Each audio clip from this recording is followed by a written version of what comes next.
Hello students, जो last topic है आपका लेसन नंबर 3 का, that is parturition and lactation. तो नॉर्मली जो ह्यूमन प्रेगनेंसी की ड्यूरेशन है वो 9 मंथ्स रहती है and this duration is known as the gestation period. Means किसी भी लेडी का जो प्रेगनेंसी का टाइम है that is known as the gestation period. और अलग अलग एनिमल्स में जो गेस्टेशन पीरियड है वो डिफरेंट हो सकता है, जैसे मैंने आपको पहले वाले लेक्चर में भी बताया था। अगर हम ह्यूमंस की बात करें तो उनका जो गेस्टेशन पीरियड है वो अराउंड 9 मंथ्स होता है। अगर आप एलिफेंट की देखो तो इट इज़ अराउंड 18 मंथ्स। अगर हम बफेलो की देखें इट इज़ अराउंड 10 मंथ्स।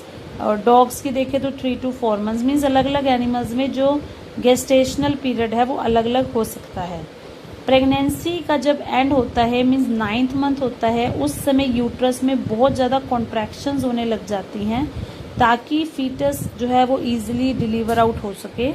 तो ये जो प्रोसेस है जिसमें कि फीटस जो है उसकी डिलीवरी होती है, मीन्स वो अपनी मदर की बॉडी से बाहर आता है, this process is known as parturition. अब क्वेश्चन आता है कि ये पार्चुरेशन किस तरह से शुरू होता है। पार्चुरेशन को इंड्यूस करने के लिए, स्टार्टअप करने के लिए न्यूरो एंडोक्राइन मैकेनिज्म हेल्प करता है। Neuro endocrine mechanism means neuro word यहाँ पे लिया गया है ब्रेन से और एंडोक्राइन वर्ड यहाँ पे लिया गया है हार्मोन से। इट मीन्स कि पार्चुरेशन के टाइम पर हमारी हार्मोन्स के थ्रू कुछ ऐसे सिग्नल्स जनरेट होते हैं जो ब्रेन तक जाते हैं और फिर ब्रेन जो है वो कुछ और हार्मोन्स प्रोड्यूस करता है जिसकी वजह से फुली डेवलप्ड फीटस जो है वो ईजिली बॉडी से बाहर आ सके। तो क्या होता है, जब एक फीटस की फुल डेवलपमेंट हो चुकी होती है तो वो कुछ सिग्नल्स जो है उनको ब्रेन तक भेजेगा, जिसकी वजह से जो प्लेसेंटा है उसमें हल्की हल्की कॉन्ट्रैक्शन शुरू हो जाएगी, जिसे हम बोलेंगे फीटल इजेक्शन रिफ्लेक्स। जैसे ये सिग्नल ब्रेन में जाएगा तो ब्रेन में जो पिट्यूटरी ग्लैंड है उस पिट्यूटरी ग्लैंड से ऑक्सीटोसिन हार्मोन रिलीज होगा।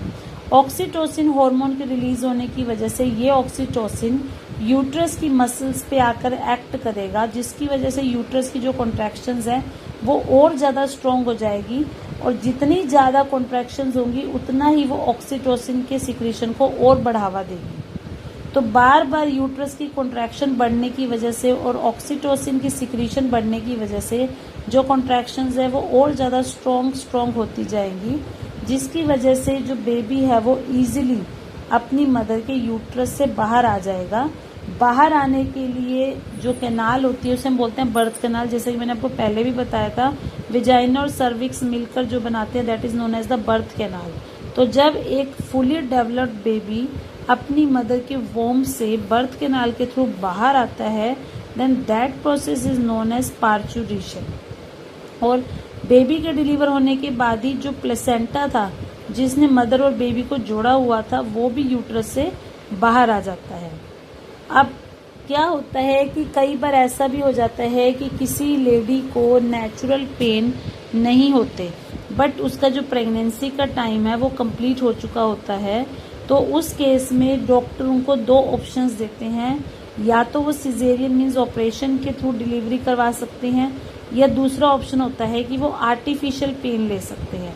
Now what is this artificial pain, कि अगर किसी लेडी को नेचुरल पेन नहीं होते तो उस टाइम जो डॉक्टर्स हैं वो ऑक्सीटोसिन हार्मोन को इंजेक्शन के थ्रू मदर की बॉडी में डालते हैं और उसमें भी यही होगा, वो धीरे धीरे उस ऑक्सीटोसिन की जो कंसंट्रेशन है वो इंक्रीज करते जाएंगे, जिसकी वजह से यूट्रिन कंट्रैक्शंस होंगी और जैसे जैसे कॉन्ट्रैक्शंस फास्ट होती जाएगी बेबी जो है उसकी ईजिली डिलीवरी हो सकती है। तो ये जो आपसे क्वेश्चन पूछा गया है, what do you think the doctors inject to induce delivery, तो इसका आंसर है ऑक्सीटोसिन हार्मोन।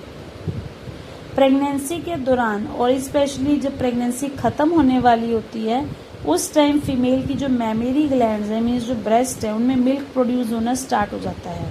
तो जब मिल्क प्रोडक्शन स्टार्ट हो जाता है this process is known as lactation.